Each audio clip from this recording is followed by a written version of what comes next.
The day started like any other day on Earth. People went to work, children went to school, and life moved in its usual rhythm. No one knew that everything was about to change. In a quiet control room deep inside a space research center, a young officer named Daniel Brooks sat watching a wall of screens. He had been on duty for hours, scanning signals from space. Most days were boring, just empty noise, distant stars, and random data. But not today. One of the screens suddenly flashed bright red. A strong signal had appeared out of nowhere.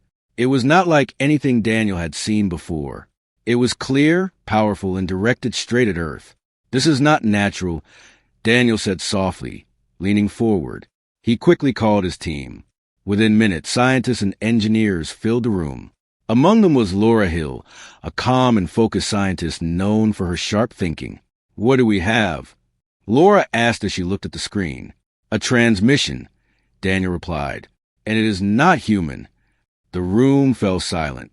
Laura moved closer and studied the signal. "It is structured," she said. "Someone is trying to talk to us." The message began to translate itself on the main screen. Symbols turned into words, and soon a clear message appeared. "People of Earth," the message began. "This is the Galactic Council. Your species has been observed for a long time. You are dangerous. Your history shows violence, survival, and rapid growth.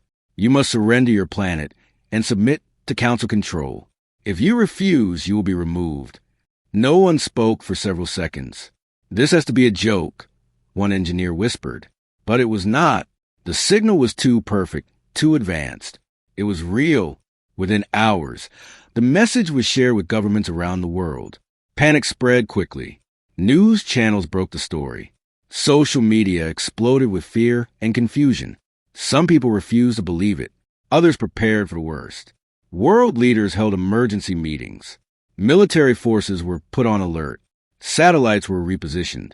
Every nation looked to the sky, waiting for what might come next. Daniel stood in the control room, watching the chaos unfold. He felt a mix of fear and curiosity. "Why would they fear us?" he asked quietly. Laura, standing beside him, crossed her arms. "That is the real question," she said. "We are still new to space. Compared to them, we should be nothing. But they called us dangerous," Daniel replied. Laura nodded. "Yes, which means they see something in us that we do not fully understand yet." The two worked together to study the message more deeply. They searched for hidden meanings, patterns, anything that could explain the Council's true intentions. As they analyzed the data, they noticed something strange. The message was not just a warning. It was also a test. "Look at this," Laura said, pointing at a section of the code. "There are layers here. It is like they expect us to dig deeper." Daniel leaned in, "So they're watching how we respond." "Exactly," Laura said. Meanwhile, across the world, people reacted in different ways. Some prayed, some protested, some demanded surrender to avoid destruction. Others refused to give up their freedom. In one meeting, leaders from many nations gathered to decide humanity's next step. The room was tense. "We cannot fight them," one leader said. "They are far more advanced. And we cannot surrender without knowing what will happen to us," another replied. The debate continued for hours. Back in the control room, Daniel received another alert. He looked up quickly. "Laura, you need to see this."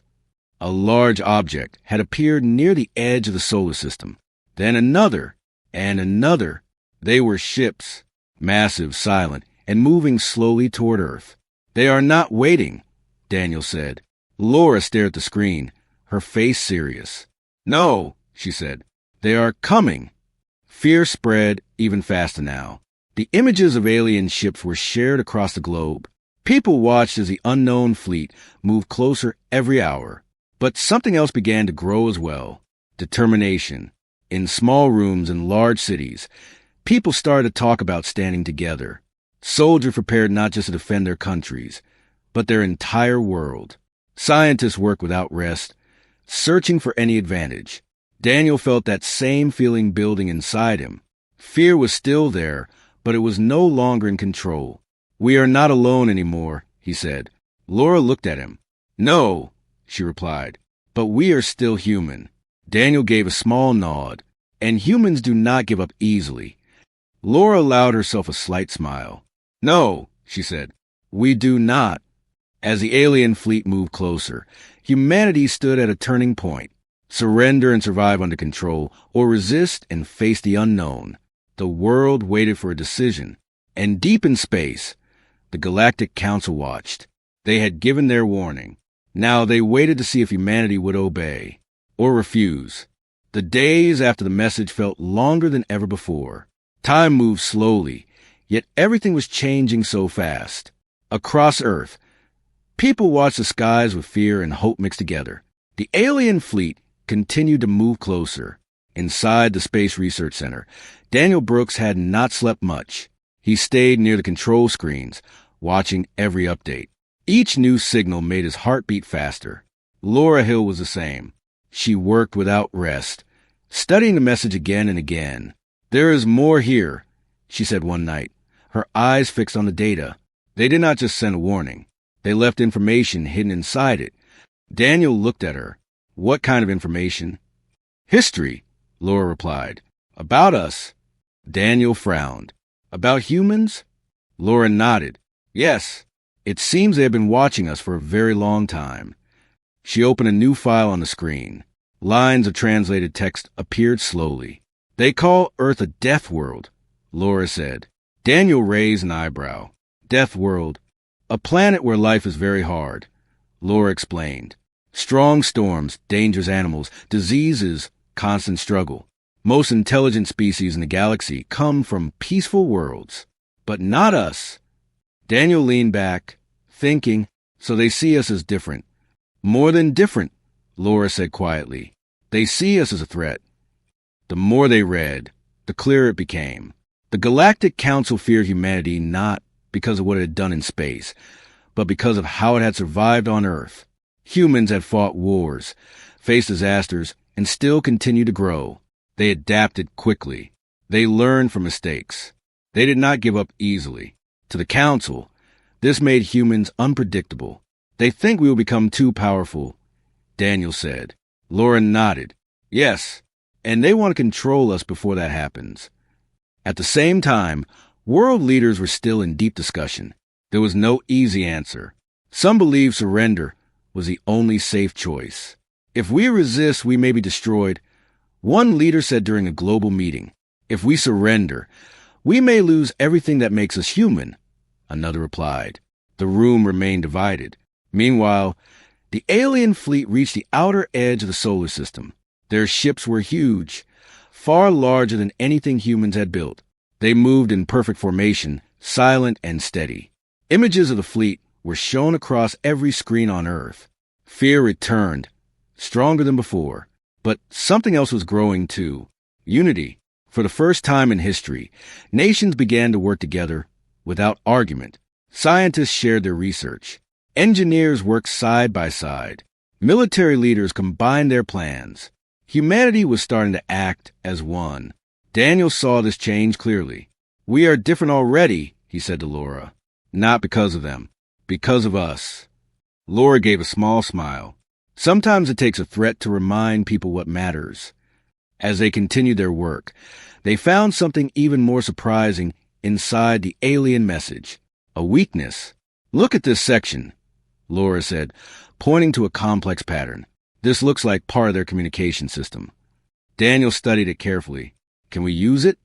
Maybe, Laura said. If we understand it fully, we might be able to send signals they do not expect.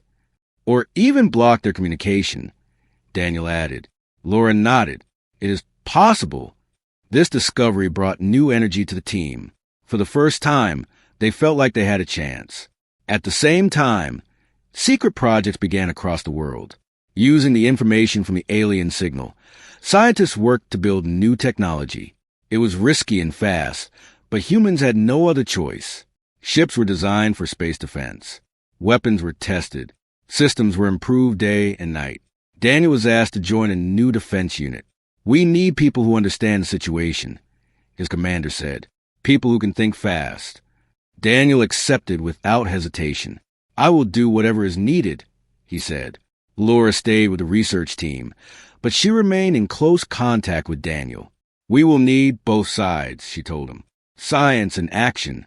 Daniel smiled. Then we make a good team. Days passed, and the alien fleet moved closer still. They were now clearly visible through powerful telescopes. Their ships were dark, smooth, and unlike anything human eyes had seen before. A second message arrived. This time it was shorter. You have been warned. The message said, prepare to surrender. This is your final chance. The world watched in silence. Then, at last, a decision was made. Earth would not surrender. The response was sent back into space. Clear and direct. We will not submit, the message said. We choose to stand. Daniel stood in the control room as the message was transmitted. His hands were steady, but his heart was racing. This is it, he said softly. Laura stood beside him. Yes, she replied. There's no going back now. Far away, the Galactic Council received a response. Their decision was immediate. The fleet changed direction. It began to move faster, toward Earth, back on the planet. Alarms started to sound in every major system. Defense units moved into position. Satellites locked onto targets. Ships prepared for launch. Daniel took his place among the first group of defenders. He looked at the stars one last time before turning to his team. We knew this would happen, he said. Now we show them who we are. The room was quiet, but no one stepped back. They were afraid, but they were ready. As the alien fleet entered deeper into the solar system, humanity stood together, waiting for the first strike. The warning had been given. The choice had been made. And now, the real test was about to begin. The silence before the battle felt heavy. All across Earth, people waited. Some stayed inside their homes. Others stood outside, looking up at the sky. The stars looked the same, but everyone knew something was different. The alien fleet had entered the inner solar system. Inside the main defense command center, Daniel Brooks stood in front of a large screen. It showed the positions of human satellites and the incoming alien ships. Red dots filled the display. They are moving faster now, one officer said. Daniel nodded. They are getting ready. His team stood around him, each person focused and tense. These were the first defenders of Earth. They had trained quickly, learned new systems, and prepared for something no human had ever faced before. Above Earth, new defense platforms floated in orbit. They were built in a rush, using both human design and ideas taken from alien signals. They were not perfect, but they were all humanity had. Laura Hill watched everything from the research center. She had multiple screens open, tracking signals, ship movement, and energy readings. Daniel, she said over the communication line, I am picking up a change in their formation. What kind of change? Daniel asked. They are spreading out, Laura replied. It looks like they are preparing to attack multiple targets at once. Daniel took a deep breath.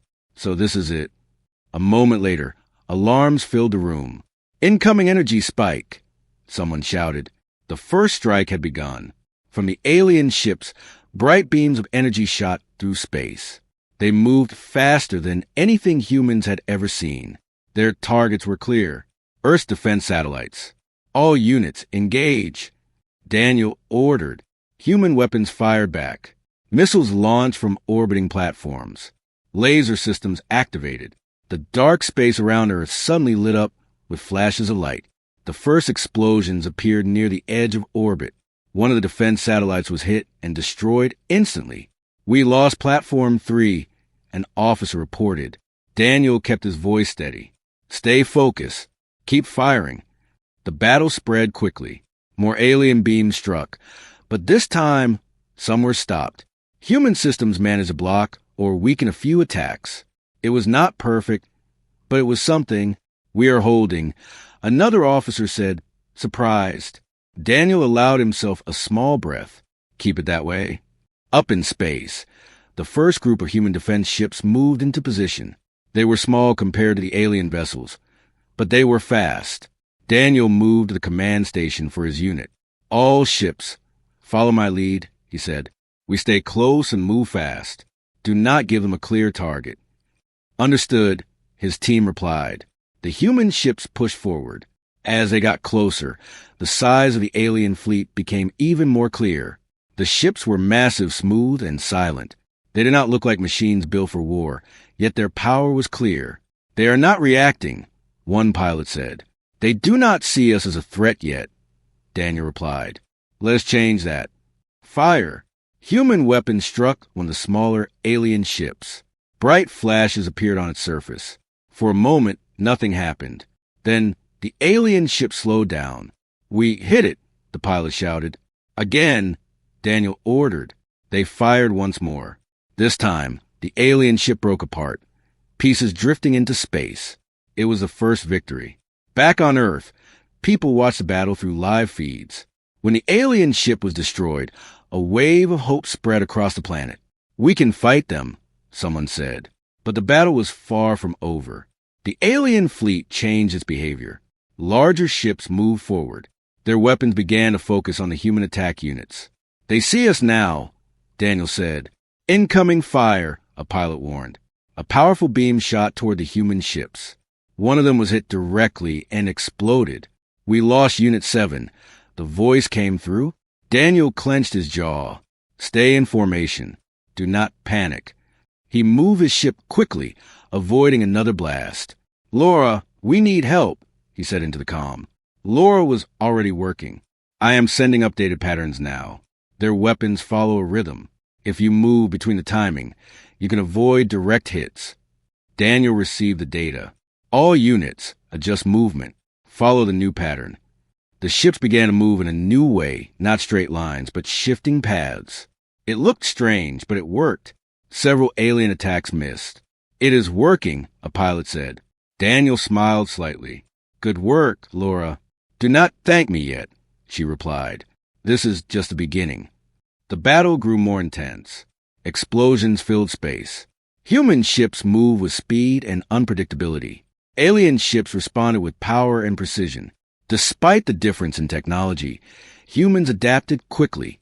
They learned with every second. They changed tactics in real time.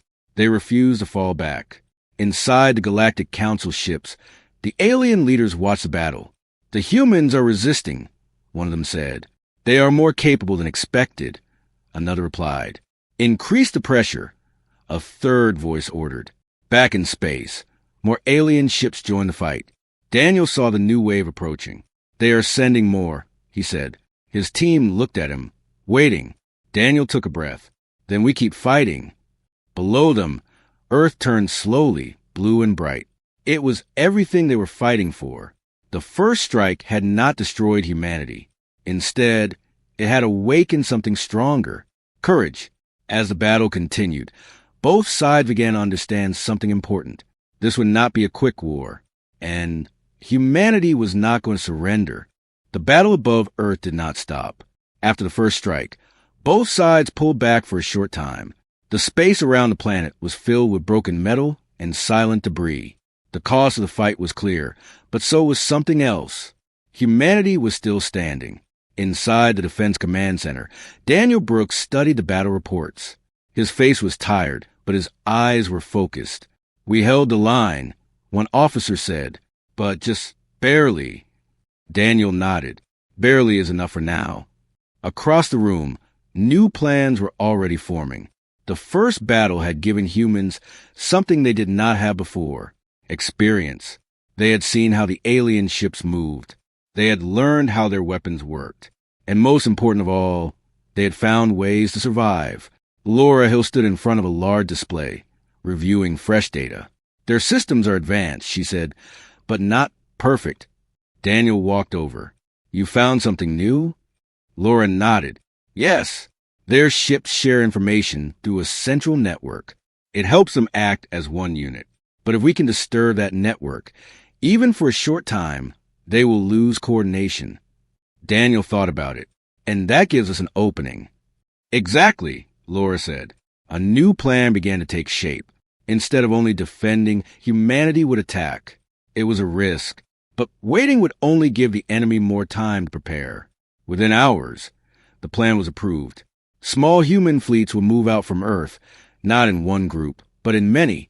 They would strike different targets at the same time. Fast, unpredictable, and focused. Daniel was given command of one of these fleets. Your mission is simple, his commander said. Get close, disrupt their network, and pull back before they can respond. Daniel gave a firm nod. Understood. Before leaving, he spoke with Laura one more time. We are counting on your data, he said. Laura gave a calm smile. And we are counting on you to use it well. Daniel smiled back. We will. Soon after, the human ships moved out. They spread across space like a wide net, each group heading toward a different part of the alien formation. The alien fleet remained strong and steady. They did not expect a change. That was the advantage. All units, stay silent until my signal, Daniel said over the comm. His fleet moved quietly, using to cover debris from the earlier battle. Broken satellites and ship parts drifted around them, hiding their approach. We are in position, one pilot reported. Daniel looked at the timer. Get ready, he said. At the same moment, other human fleets reached their targets. Laura watched from Earth, her hand steady over controls. Signal ready, she said softly. Now, Daniel ordered. A pulse of energy was released from each human fleet. It was not a weapon, but a disruption signal based on the patterns Laura had discovered. The effect was immediate. Alien ships began to shift out of formation. Their movements lost their perfect timing. Some ships slowed. Others moved in the wrong direction. It is working, Laura said. Daniel did not waste a second. All units attack. Human ships fired everything they had. Missiles struck the outer layers of alien vessels. Laser beams cut across their surfaces. Explosions lit up the dark space once again. Without their full coordination, the alien fleet struggled to respond. Target the smaller ships first, Daniel ordered. Break their numbers. One by one, alien ships were hit and destroyed. For the first time, the balance of the battle began to shift. Back on Earth, people watched in shock and hope. The idea that humans could push back against such a powerful force felt almost impossible before. Now it was real, but the aliens were not defeated. Inside their command ships, the council leaders reacted quickly. They are interfering with our network, one voice said. Then isolate the units, another replied. Switch to local control. The alien ships began to adjust. Their movement became slower, but more independent. They're adapting, Laura warned. Daniel saw it too. We need to pull back soon, he said. We got what we came for. But just as he prepared to give the order, a massive alien ship moved into view. It was larger than any they had seen before. What is that? A pilot asked. Laura checked her data quickly. That could be a command ship. If we hit it, we could deal a serious blow. Daniel made a fast decision.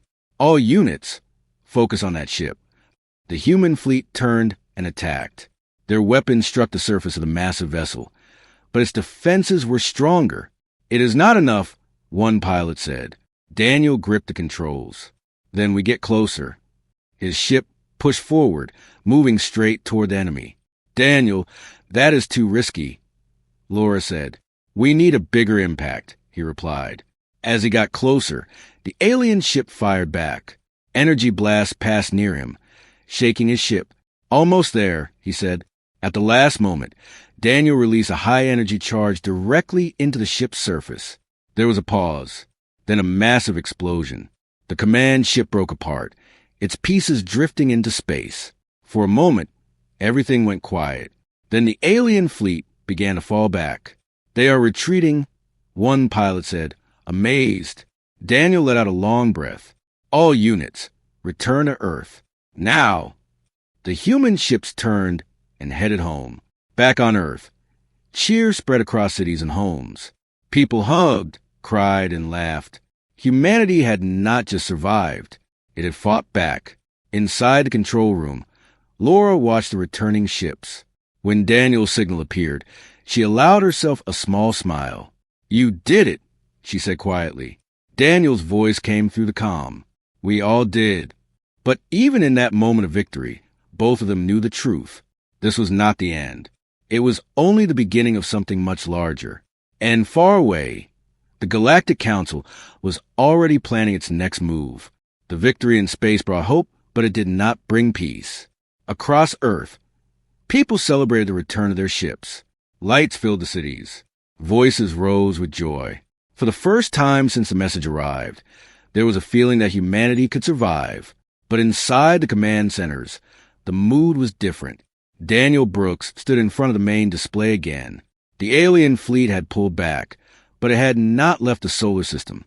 They are regrouping, one officer said. Daniel nodded. Yes, and next time they will not hold back.